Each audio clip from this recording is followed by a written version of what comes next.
questions are being raised over whether the decision by the Trump administration this week to impose a new wave of sanctions against the Syrian regime will work. Well, I think this is primarily a symbolic move, but it does constitute a serious warning that the entire regime will be held to account. Washington made the decision on Monday to push forward with 271 sanctions against a Syrian government agency believed to be responsible for developing the chemical weapon which killed dozens of civilians earlier this month.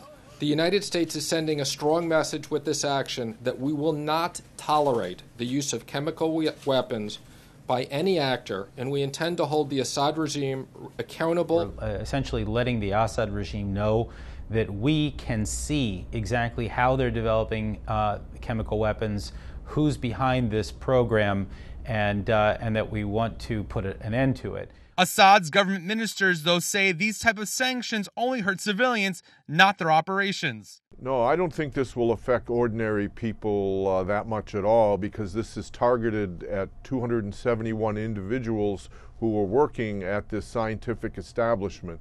So I think that's just propaganda thrown up by the regime. He's got a lot of blood on his hands. That obviously we've got 500,000 plus people killed right now in Syria since the start of the war in 2011, and Assad is responsible for a great number of them. There are growing concerns Russia's strong partnership with Assad will make it increasingly difficult for the U.S. and its allies to respond to possible future atrocities. And certainly the idea of safe zones and no-fly zones and safe havens, these are things that we need to continue to look at, particularly as the Russians are going to be protecting Assad for the foreseeable future.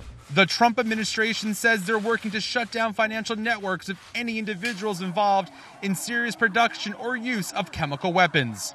In New York, Chris Snyder, Fox News.